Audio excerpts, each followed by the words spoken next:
Boa noite, meus queridos alunos do segundo período. Estamos aqui para mais uma aulinha nossa de quarentena, tá? E hoje o assunto, continuando, né, os defeitos do negócio jurídico, no tocante aos vícios de consentimento, hoje nós vamos falar sobre mais uma espécie, mais um defeito do negócio jurídico relacionado ao vício de consentimento, que é o dolo.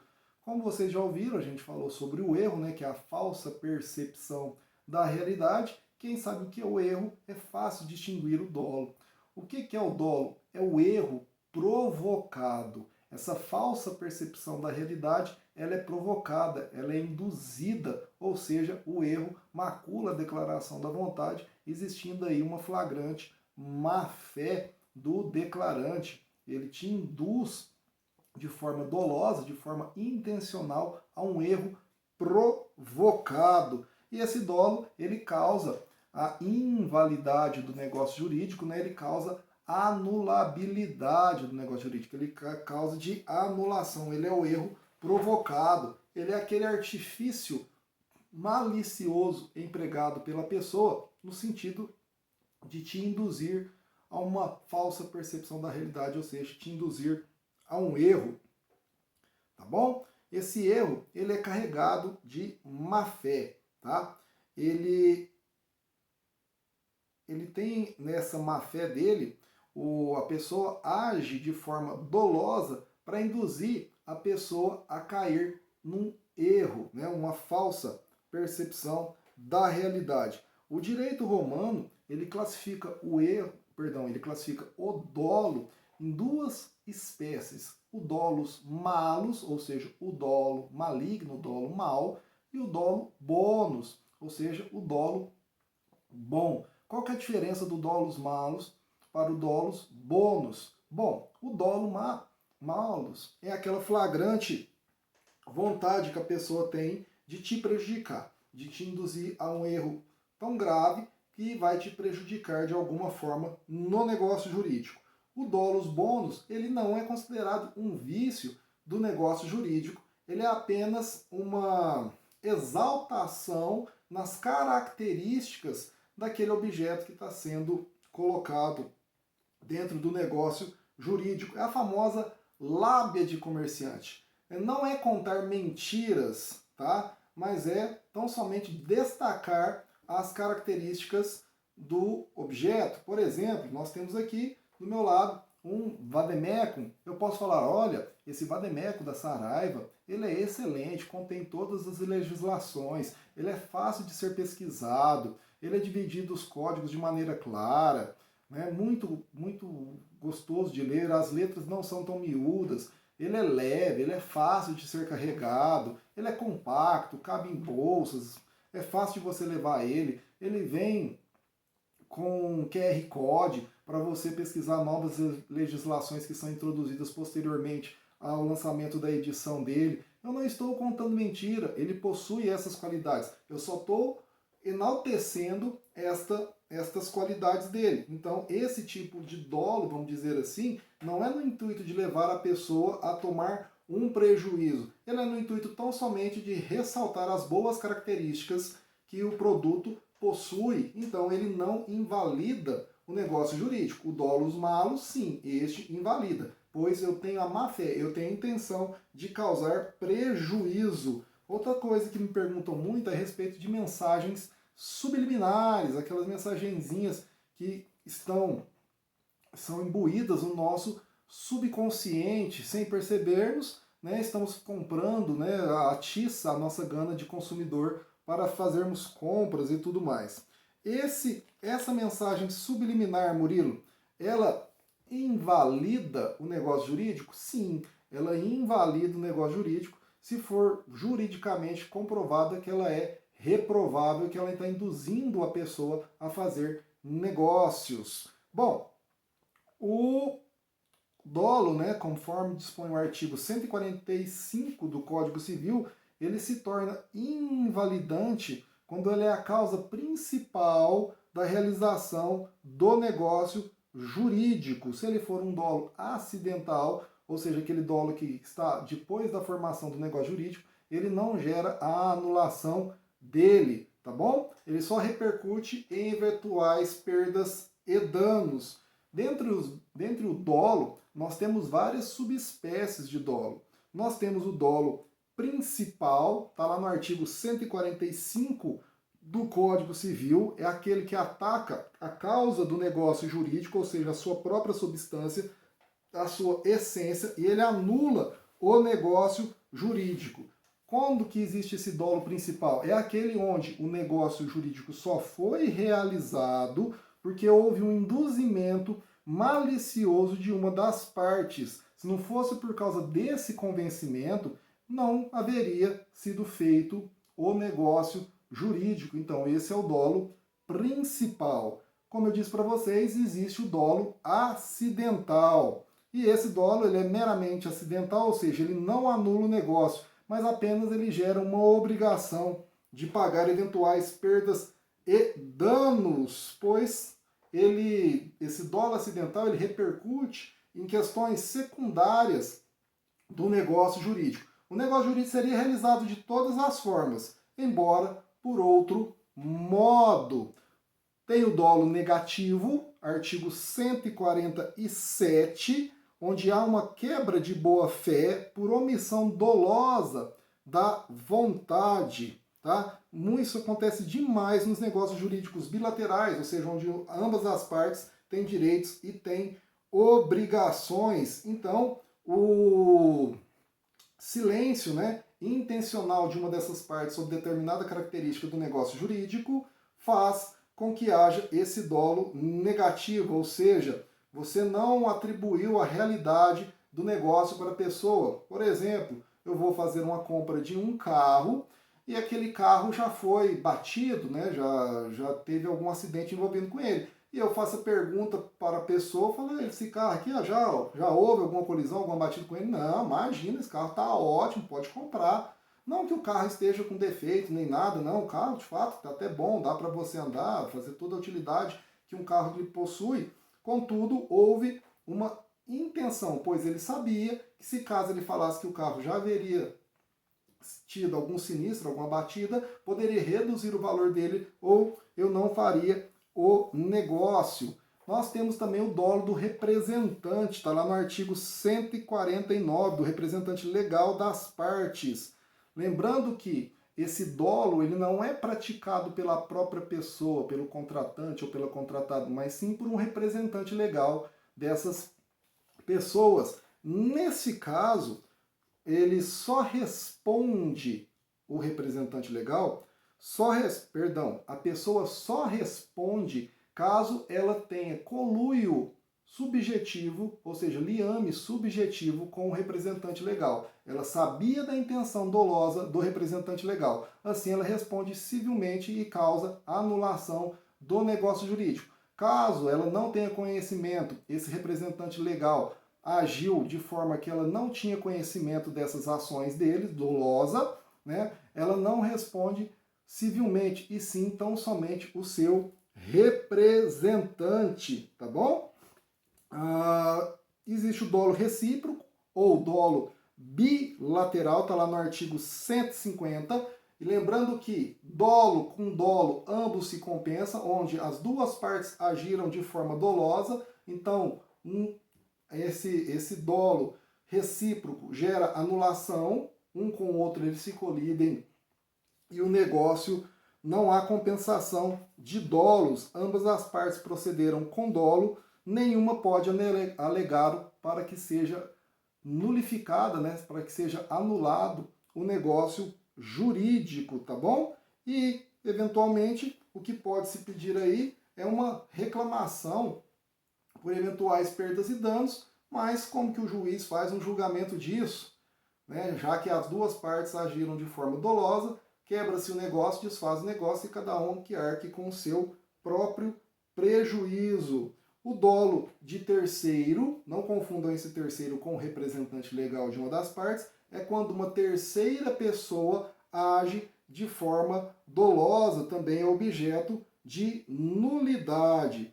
Somente vai ser anulável se a parte a quem aproveite dele tivesse ou devesse ter conhecimento. O que é isso, Murilo, esse dolo desse terceiro?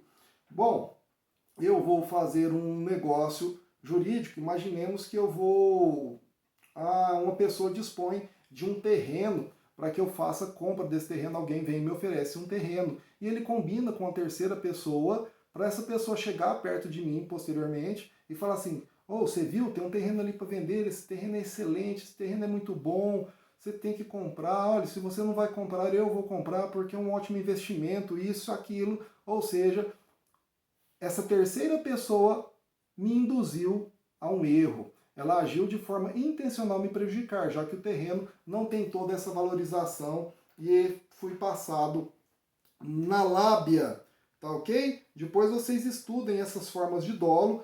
Falamos aqui do dolo principal, artigo 145, dolo acidental, artigo 146, dolo negativo, artigo 147, o dolo do representante, no artigo 149, o dolo recíproco ou bilateral, artigo 150, e o dolo de terceiro, artigo 148. Olha o exemplo desse dolo de terceiro. Olha aqui, vou promover a leitura para vocês. Dois fazendeiros. Um terceiro sugere a compra de um gado a um dos fazendeiros, dizendo que o gado está saudável, sendo que o gado está doente.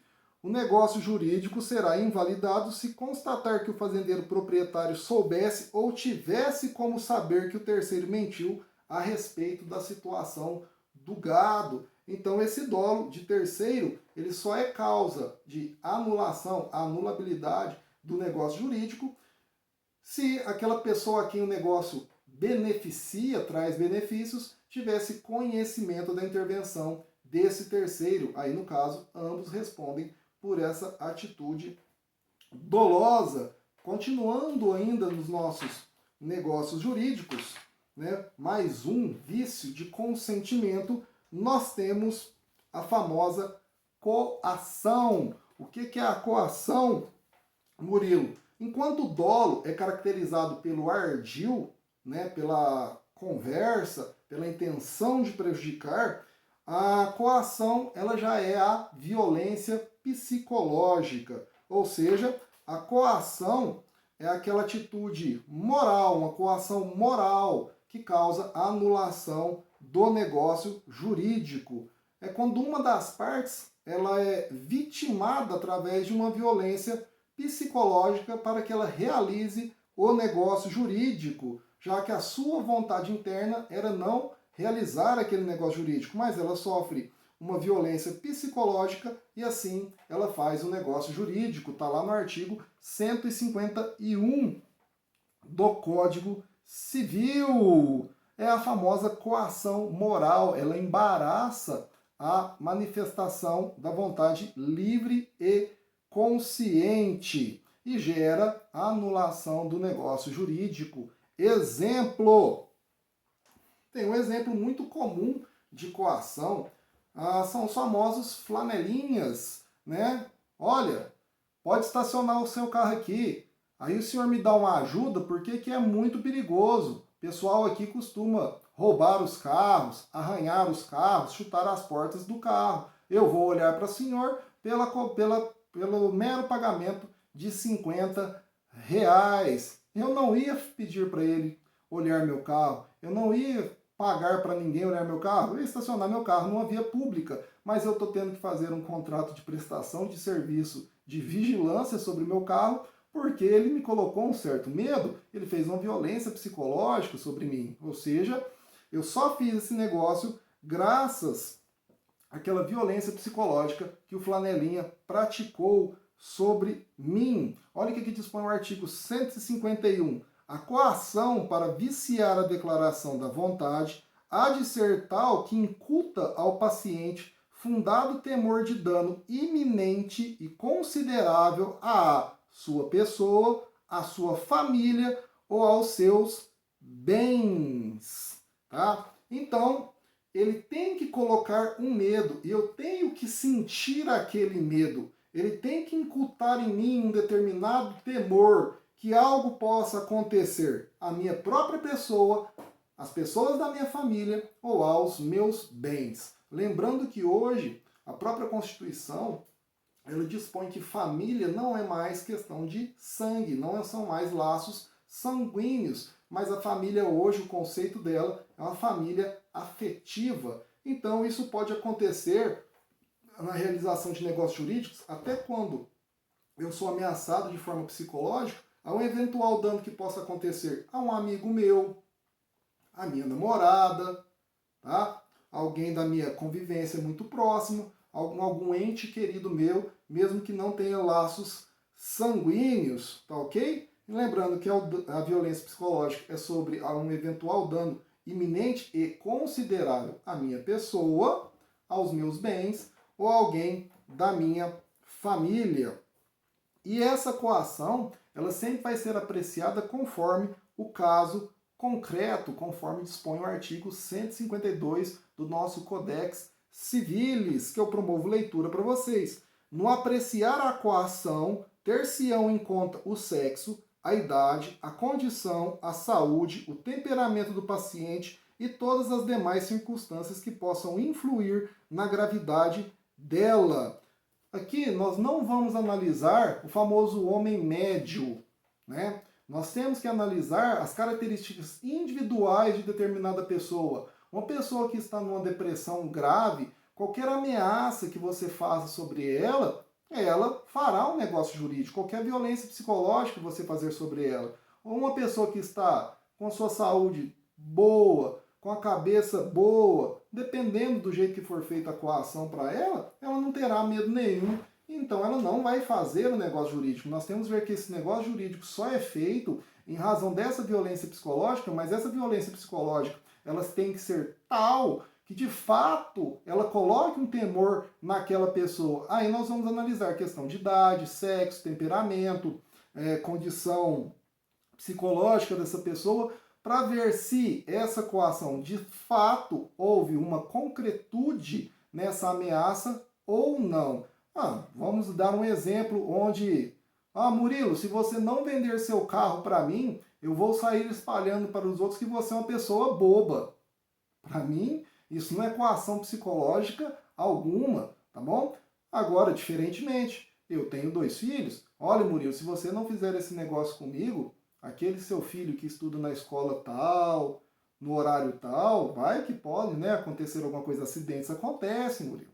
Aí sim, nesse caso, nós podemos falar que houve sim uma razão concreta e determinante que incutou um determinado temor sobre mim.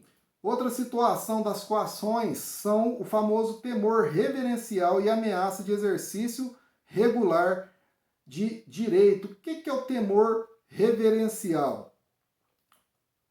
O medo que você tem de magoar um seu superior, de deixar triste um parente seu, tá? Esse temor reverencial não deve ser confundido jamais com coação, tá? Bem como o exercício regular de um direito também não. O meu chefe determina que eu faça determinado ato dentro do meu trabalho e essa parte é lícita do meu trabalho eu realizar determinado ato e ele fala, olha, se você não realizar, vou te mandar embora. Ele está sob o exercício regular de um direito dele. Isso não é tido como coação, bem como um temor reverencial também não é tido como coação, a não ser que, volto a dizer, incuta tal temor a você que você acaba realizando o negócio jurídico em face dessa violência psicológica que foi causada sobre você. Então, o mero temor reverencial e o exercício regular de direito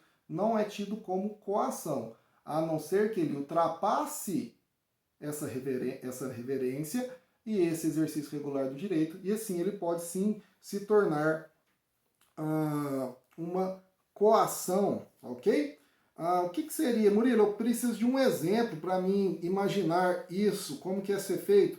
Por exemplo, eu tenho uma casa de aluguel e a pessoa não está pagando aluguéis para mim. E eu olhar para ela e falar o seguinte, olha, se você não acertar os aluguéis comigo nos próximos dias, eu vou entrar com ação de despejo contra você. Eu não estou coagindo ele a promover o pagamento dos aluguéis, eu estou tão somente exercitando um direito meu de fazer a cobrança dos aluguéis, já que eles estão atrasados. Murilo, existe coação feita por terceiros? Existe. artigos 154 e 155. É muito parecido com aquela questão do dolo. Aqui só não há aquele engodo, mas sim uma ameaça feita por uma terceira pessoa que vem e me coage. Nesse caso também é causa de anulação do negócio jurídico. Mas, tal como no dolo, desde que aquela pessoa que está sendo beneficiada por essa coação, ela tem que saber que essa terceira pessoa está promovendo essa coação sobre mim, essa violência psicológica, está me ameaçando. Olha o que dispõe o artigo 154. Vicia o negócio jurídico a coação exercida por terceiro, se dela tivesse ou devesse ter conhecimento a parte que aproveite, e esta responderá solidariamente com aquele por perdas e danos. Olha que gostoso no caso dessa coação. Tanto o terceiro que faz a ameaça psicológica como aquela pessoa a quem o negócio jurídico iria aproveitar, ambos respondem de forma solidária por perdas e danos.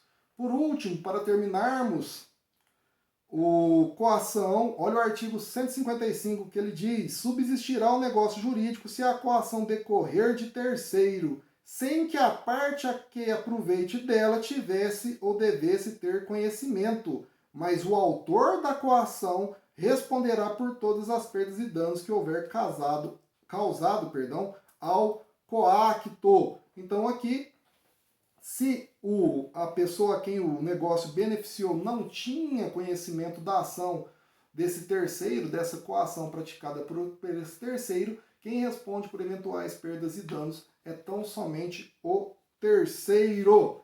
Tá ok, meus queridos? Então ficamos por aqui. Hoje aprendemos sobre o dolo e sobre a coação. Próxima aulinha continuamos a respeito dos nossos defeitos do negócio jurídico, no tocante aos vícios de consentimento. Tá bom? Vocês fiquem com Deus. Até a próxima aula. Não se esqueçam de promover a sua inscrição no canal, deixar o seu like e ativar os sininhos de notificação. Isso é muito importante para nós. Até a próxima.